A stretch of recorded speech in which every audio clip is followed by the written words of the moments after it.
ओम शांति। अव्यक्त संदेश है 5/4/90।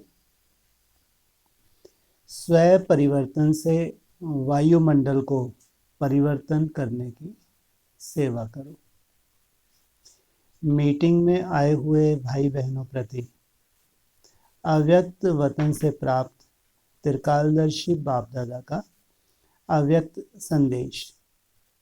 आज जब बाप दादा के पास गई तो मीठे बाबा बहुत मीठी दृष्टि से मिलन मनाते हुए बोले, आओ बच्ची, क्या समाचार लाई हो।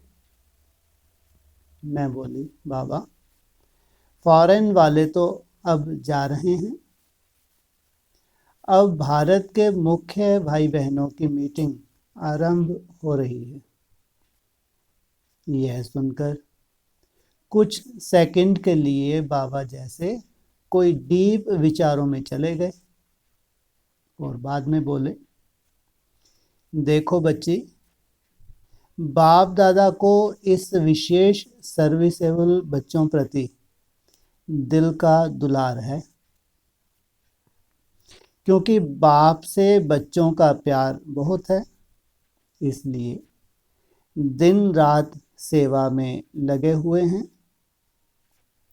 बाप दादा बच्चों की सेवा की लगन को देख खुश भी होते हैं, लेकिन समय के प्रमाण अब स्वयं और सेवा में परिवर्तन देखना चाहते हैं। समय के माना जैसे समय चल रहा है वैसे अभी स्वयं और सेवा में परिवर्तन देखना चाहते हैं, क्योंकि अब दोनों की गति तीव्र होनी आवश्यक है। दोनों किस किस की? समय के साथ साथ सेवा की गति भी तीव्र होगी। कौन सी सेवा?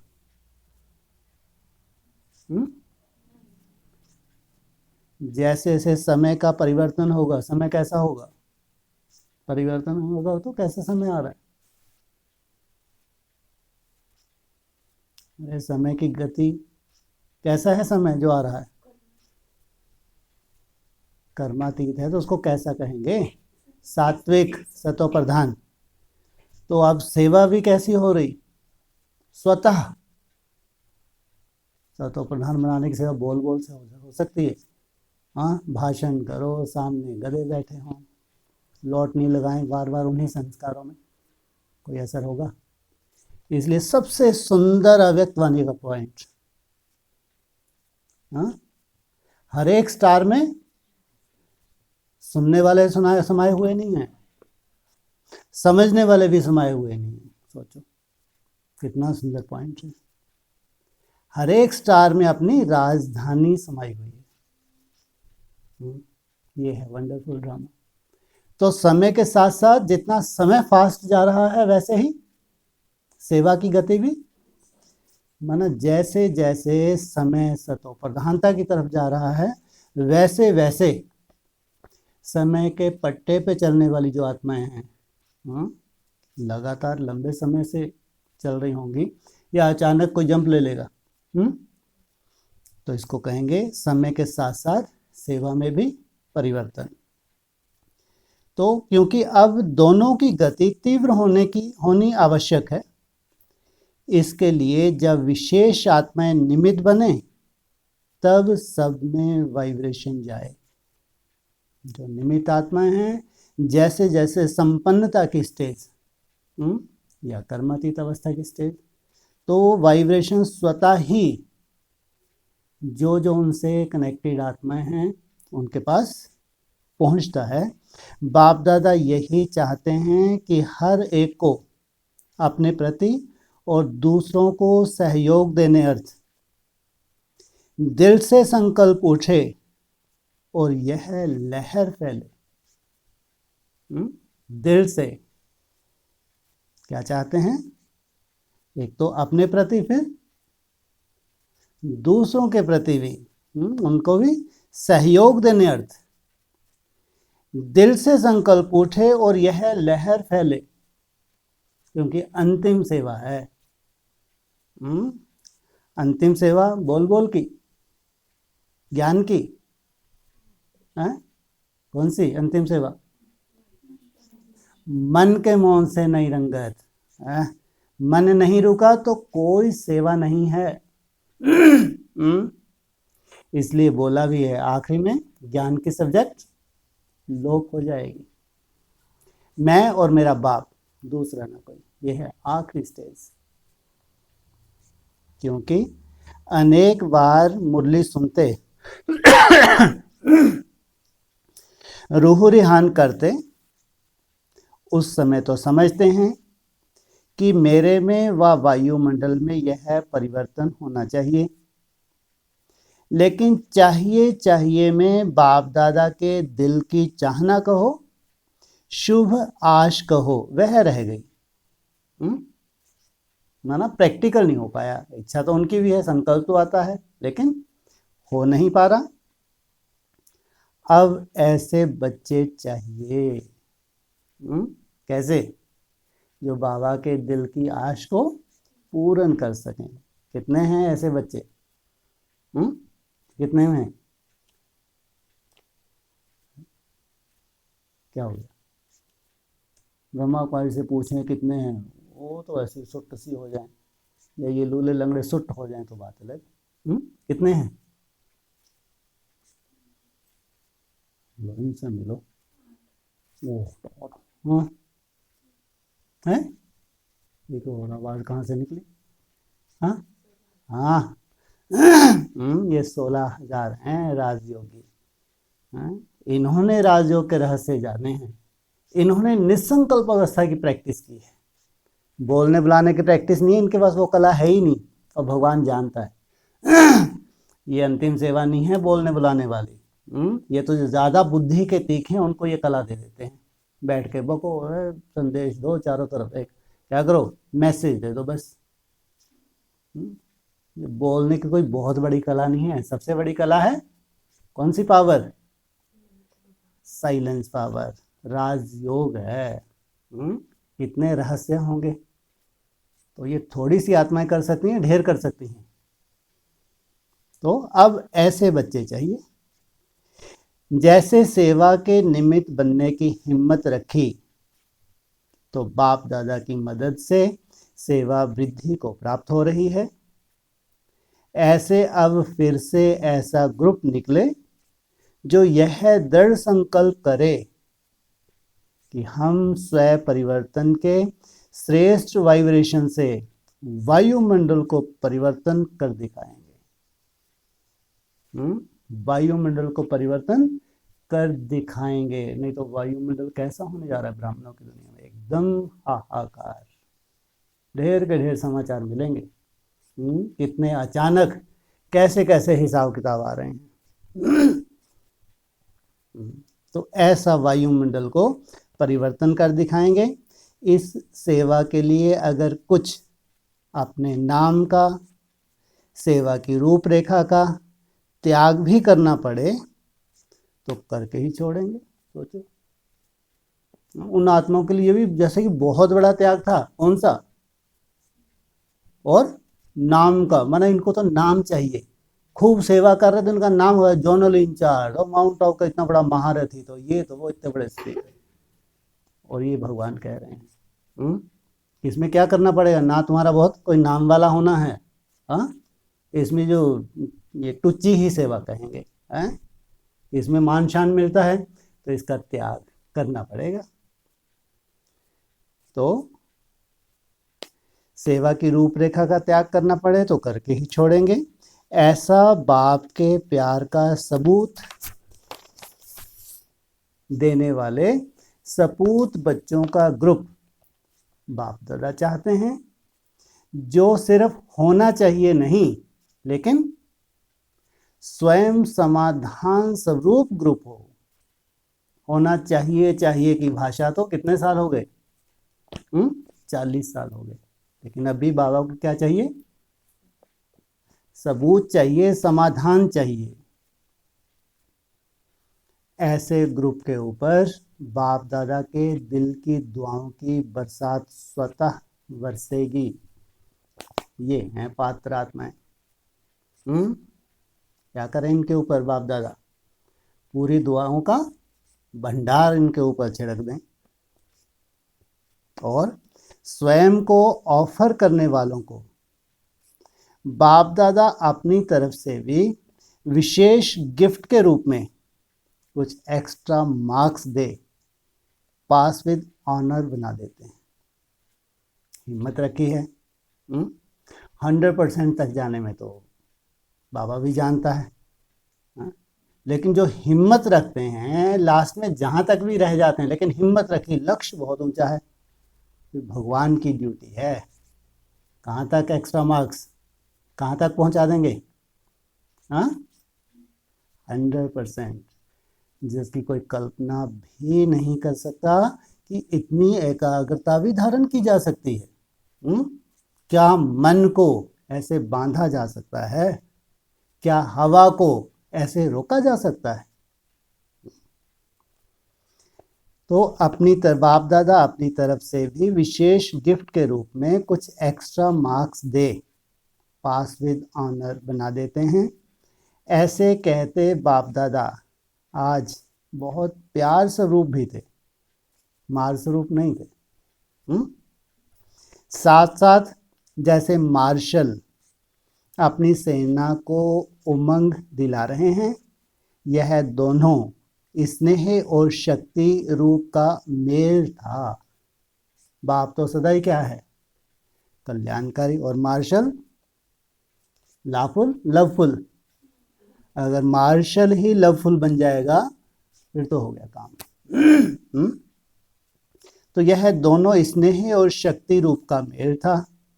इसके बाद बाबा ने कहा, बच्ची डिटेल इशारे तो मुरलियों द्वारा दिए ही हैं।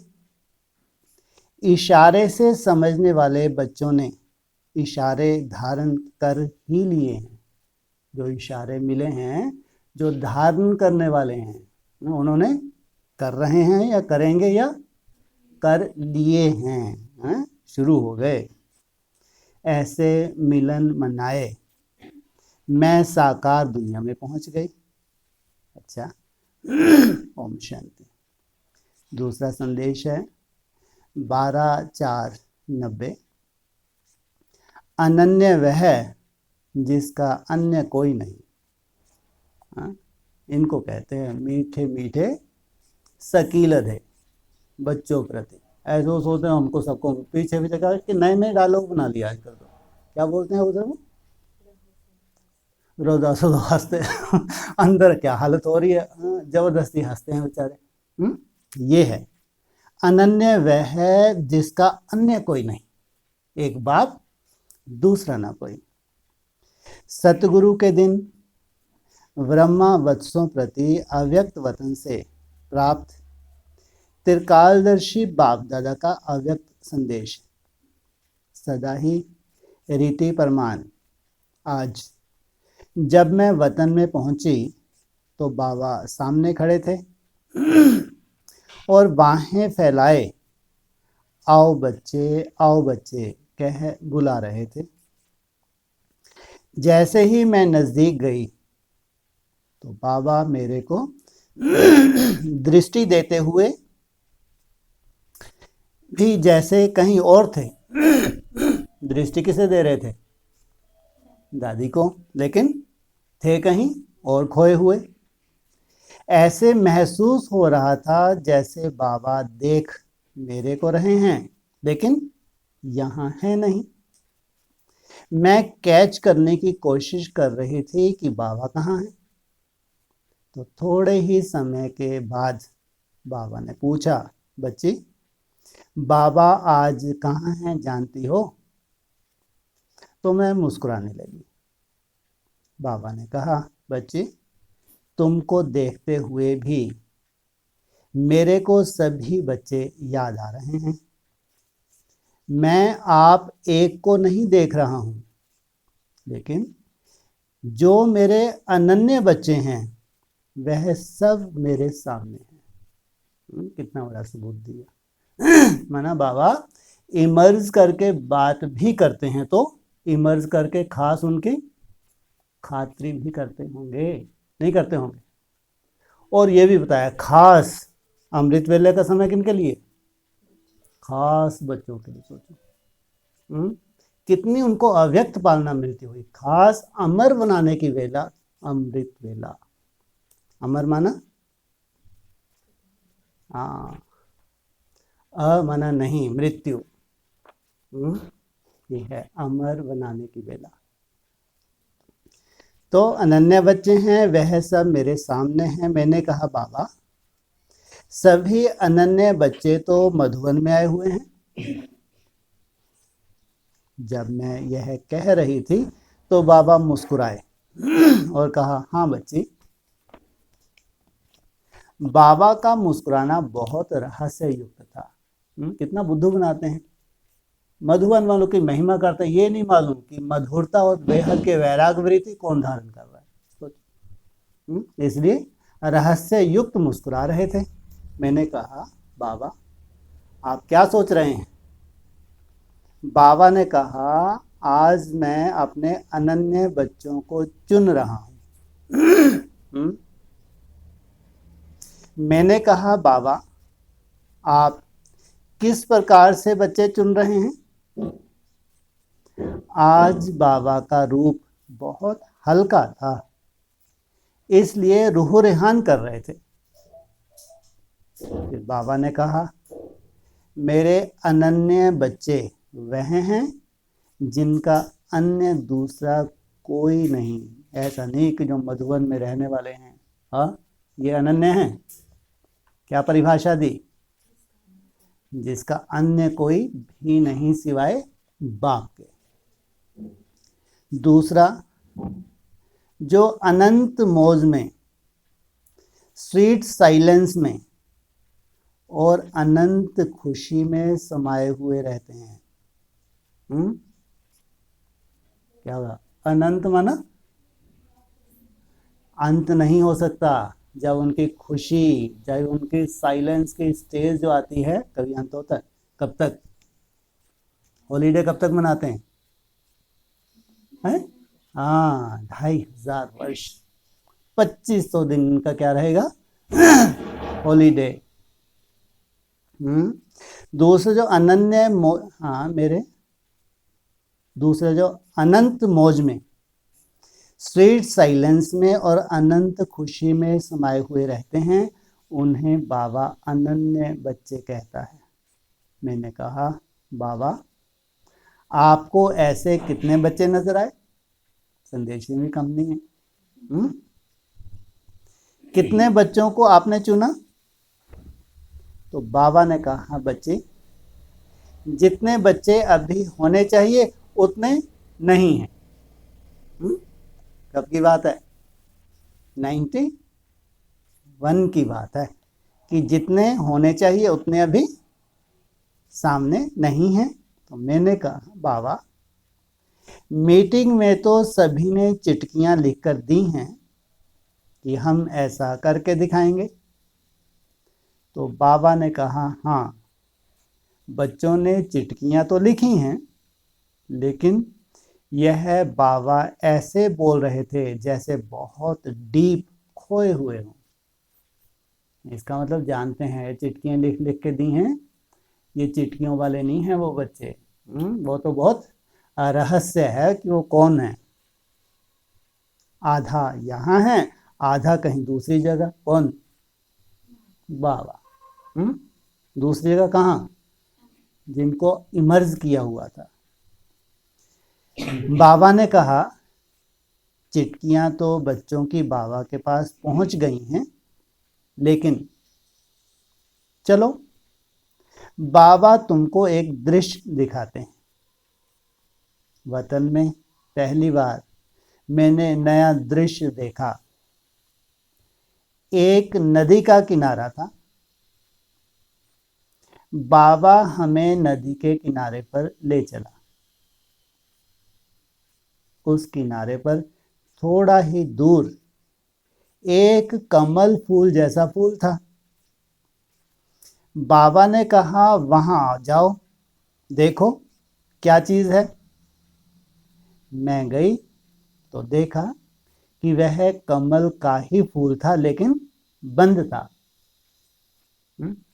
कमल किस लिए ज्ञान मार्ग में उसकी उपमा कैसे दी जाती है? हाँ, कीचड़ में रहते हुए न्यारा प्यारा। हाँ लेकिन खिला था या बंद था? बंद था। बाबा ने कहा तुम इसका चक्कर लगाओ। मैं जैसे चक्कर लगाती गई तो वह खुलता गया। जैसे थाली के ऊपर थाली आती रहती है, स्टैंड घूमता रहता है, जैसे यहाँ इडली बनाने की थालियां खांचे वाली होती हैं, इसी रीति उसमें थालियां ऊपर आती गईं। उनमें दीपक जल रहे थे। फिर बाबा ने कहा अभी बच्चों को बुलाता हूं। बाबा ने दृष्टि दी और दृष्टि से ही बहुत बच्चे जैसे सेकंड में वहां पहुंच गए। सामने क्या कर लिया? इमर्ज कर लिया। बाबा ने कहा सभी बच्चे एक एक दीपक लेकर आओ। थालियां ऊपर आती रहीं और एक एक दीपक सभी उठाते रहे। दीपक भी कमल पुष्प के ही आकार का था। उसके अंदर बाती जल रही थी। बीच में लाइट के कुछ शब्द भी थे। बाबा ने कहा यह दीपक लेकर सभी किनारे पर खड़े हो जाओ। सब जब नदी के किनारे लाइन में खड़े हो गए तो बाबा ने कहा मैं इशारा करूं तो सभी यह दीपक नदी में डालना। बाबा ने इशारा किया तो सभी ने अपना अपना दीपक उस नदी में डाल दिया। जब पानी में डाला तो सब अपने अपने दीपक को देखते रहे कि मेरा दीपक बुझता है या नहीं। अब देखो वैसे भी जाते हैं ना, वो दीपक नदी में छोड़ते हैं तो देखते रहते हैं कितनी दूर तक गया, डूबना तो है और कोई कोई का लंबा चाहे कितनी खुशी होती है, नहीं? तो मेरा दीपक बुझता है या नहीं, यह सीन बहुत सुंदर लग रही थी। सभी दीपक पानी में तैरने लगे और तैरते तैरते एक ऐसी जगह थी जहां सब दीपक ठहर जाते थे। वहां दीपकों की एक डिजाइन जैसी बनती जाती थी। बाबा ने कहा देखो सभी ने दीपक डाला है, अभी देखना किसका दीपक पहुंचता है। कुछ एक का दीपक बीच बीच में अटक रहा था, कुछ एक का बुझ रहा था। जिस समय जिसका दीपक रुकता था बाबा उस समय बच्चे को बहुत अच्छी दृष्टि देते थे। क्या ये है बाप का कर्तव्य? जो बच्चा बाबा की दृष्टि को कैच करके अपने दीपक को संकल्प की दृष्टि देते तो उनका दीपक चल पड़ता। कितना सुंदर खेल है ये, नहीं? तो उनका दीपक चल पड़ता। जो सिर्फ दीपक को ही देख रहे थे उनका अटक जाता था या बुझ जाता था। बाबा ने इसका रहस्य सुनाया कि बच्चों ने जो दृढ़ संकल्प की चिट्ठी लिखी है यह है बाप की आशा का दीपक। यह है भगवान की बच्चों से उम्मीदें। यह सभी ने दिलाराम बाबा की आशा को पूर्ण करने का दीपक जलाया है। अब इस जगे हुए दीपक को चाहिए शुद्ध दृढ़ संकल्प, जिससे यह आशा का दीपक मंजिल पर पहुंचे। मंजिल तो अभी दूर थी, नहीं तो कहां ना कहां अटक जाएगा। बाबा ने अटकने के 3 कारण सुनाए। बाबा ने कहा बच्चे 3 पर में अटक जाते हैं। वह 3 पर हैं: पर चिंतन, पर दर्शन, तीसरा पर मत। अगर मंजिल पर नहीं पहुंच पाए दीपक, क्या पर बताए? पहला पर चिंतन, पर दर्शन, पर मत। आशा का यह दीपक जो नीचे ऊपर होता है, उसका कारण यही 3 बातें हैं। फिर कोई कोई बच्चे बाबा के श्रेष्ठ संकल्प की दृष्टि को कैच करके इससे मुक्त हो जाते तो दीपक चल पड़ता। अगर आपने कैच किया, कैचिंग पावर है, तो क्या चांस मिलता नहीं मिलता? दीपक चल पड़ता। इन 3 पर को निकालने के लिए चाहिए एक पर उपकार। यह है सुलटा, वह 3 है उल्टे। जो पर उपकार की अर्थात शुभ भावना, शुभ कामना की दृष्टि देते हैं, उनका दीपक ना रुकेगा ना बुझेगा। आगे बढ़ते बढ़ते संपन्नता व संपूर्णता की, बाप समान बनने की मंजिल पर पहुंच जाएगा। ऐसा सुनाते बाबा ने कहा, अच्छा एक दीपक ले आओ, इसमें देखो क्या क्या है।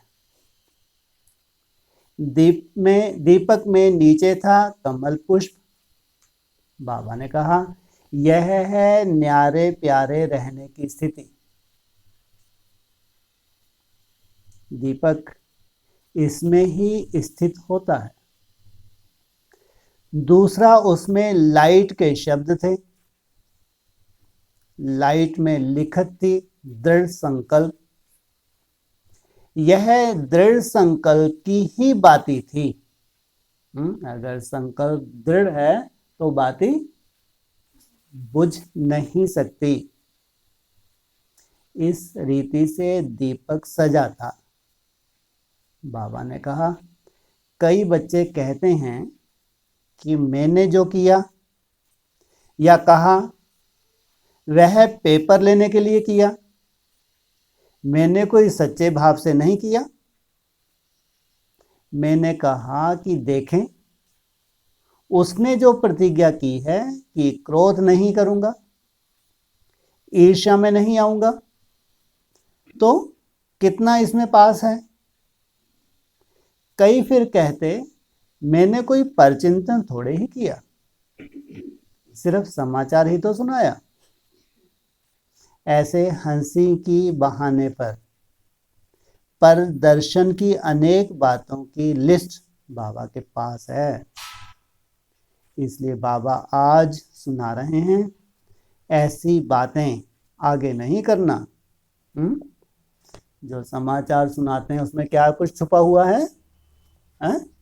परचिंतन और परदर्शन छुपा है। तो नुकसान किसका होता है? किसका नुकसान होता है?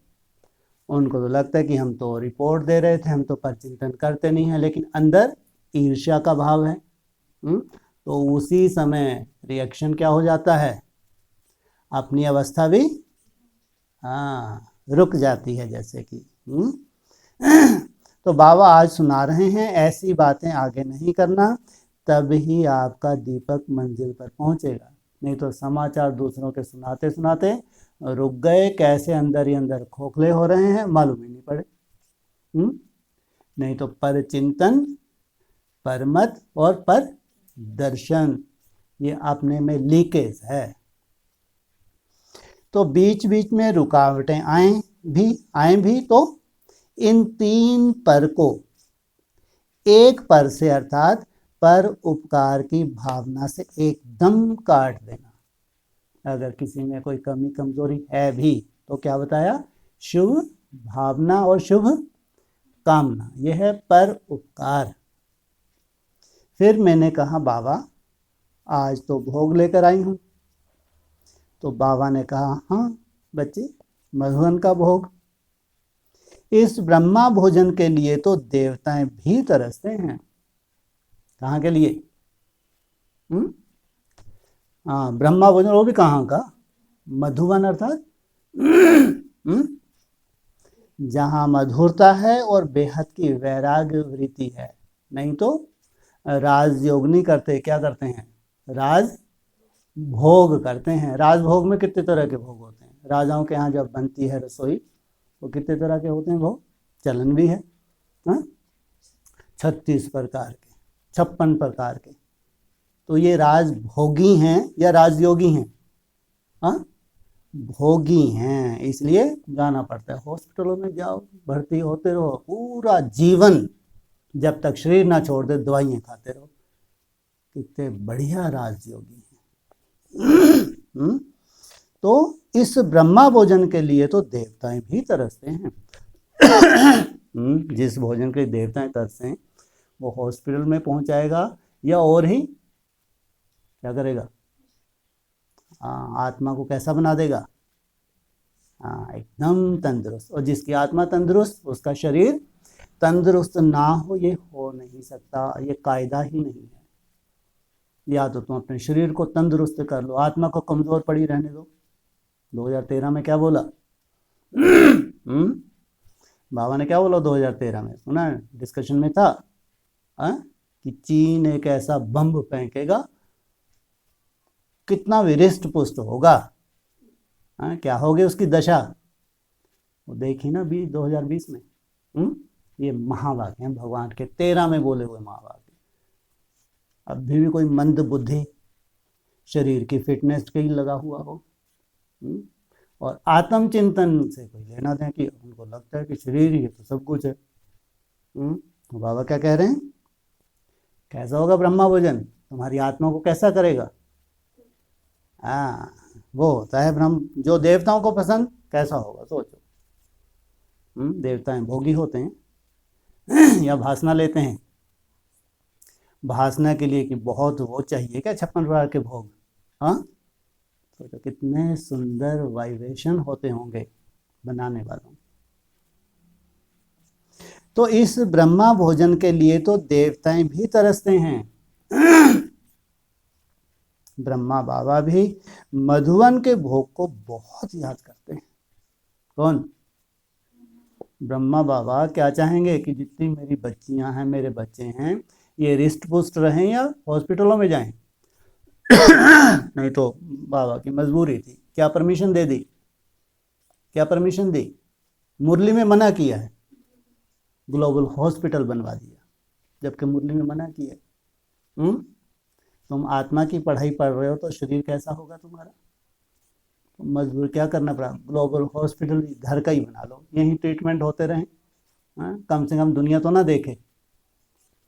तो ब्रह्मा बाबा भी मधुवन के भोग को बहुत याद करते हैं। मैंने कहा बाबा, ब्रह्मा बाबा को मीटिंग में सभी ने बहुत याद किया। बाबा ने कहा ब्रह्मा बाबा बच्चों को कितना याद करते हैं। यह तो गुड़ जाने, गुड़ की गोत्री जाने। कितनी लफड़ेबाजी है। इनके अंदर के और बाहर के प्यार को कोई जान सकता है? क्या कहते हैं? बाप के अंदर के प्यार के और बाहर के प्यार की बहुत भारी युक्ति है। मुरली में बोल दिया। तो यह तो गुड़ जाने, गुड़ की गोथरी जाने। बच्चे भी जानते हैं लेकिन नंबरवार।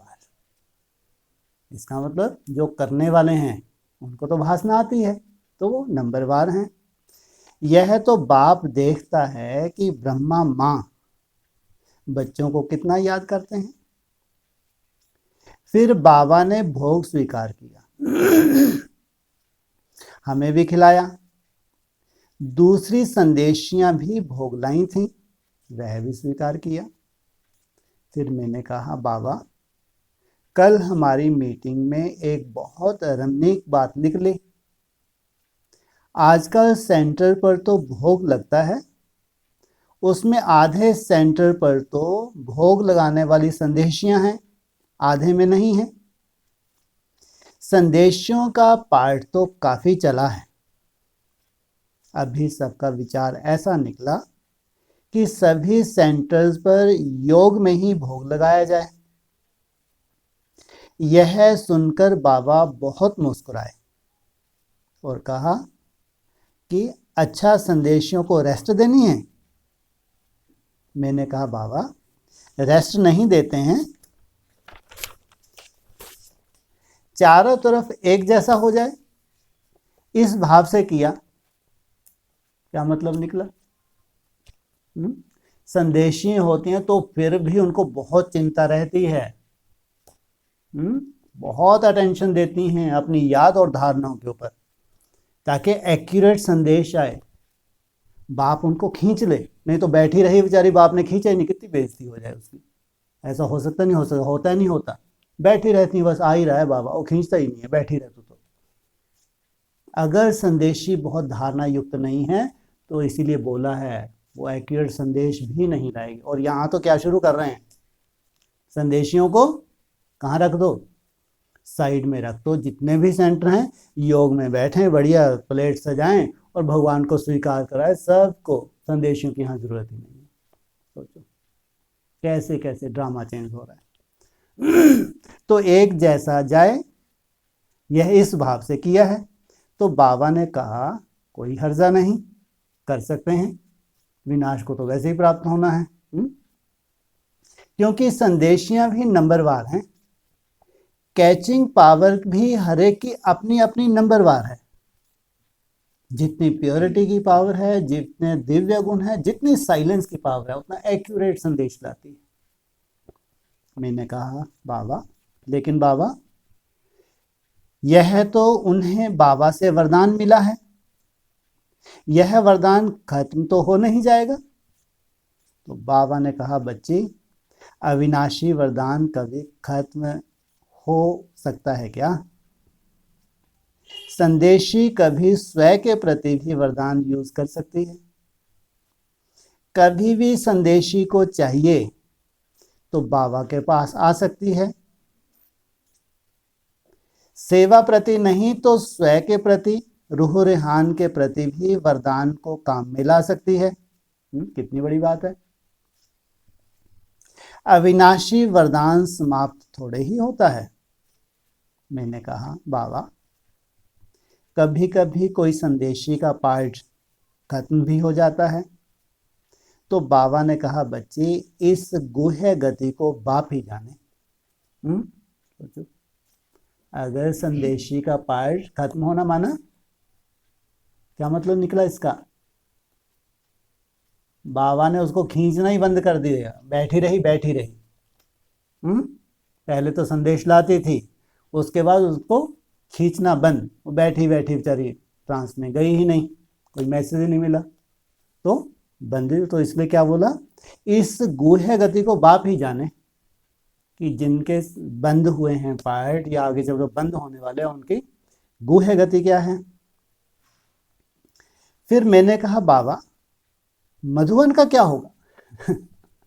अगर ये संदेशियां नहीं रहेंगी, ऐसे धीरे धीरे संदेशियां लुप्त होती गई, तो मधुवन का क्या होगा? देखो चिंता कब लग रही है इनको, 91 में, क्योंकि मालूम है अगर संदेशियां लुप्त हो गई तो ये भक्ति मार्ग मुर्दाबाद शुरू हो जाएगा। कोई एक्यूरेट संदेश ला के देने वाला नहीं। आज वही नौबत है, उनको रट चुके हैं। जैसे वो वतन में जाती थी ना, ढेर ऐसी हैं, रट चुके हैं, वैसा वैसा ला के मैसेज दे देते, बना के, बहुत बढ़िया बना के दे देते हैं। ये हालत हो गई। वर्तमान समय ये शूटिंग भयंकर चल रही है, सोचो आप। तो बाबा, मधुवन का क्या होगा? तो बाबा ने कहा मधुवन में भी कुछ समय ऐसा करना होगा। हाँ, पहले से ही इशारा दे दिया। वैसे मधुवन में तो बाबा आता है और कहीं नहीं आता। ऐसे मधुवन की बात सेंटर से थोड़ी न्यारी रहेगी, लेकिन थोड़ा समय 2-3 मास ऐसे ही चले जिससे चारों ओर एक जैसी लहर हो। मधुवन में कई जरूरी मैसेज होते हैं। वह संदेशी भोग के अलावा भी बाबा के पास संदेश लेने आ सकती है। तो इसका मतलब क्या हुआ, कुछ समय के लिए वहां क्या कर दिया, संदेशियों का पार्ट कुछ समय के लिए रोक लगा दी। याद में बैठो, बाबा को भोग स्वीकार कराओ और सबको खिलाओ।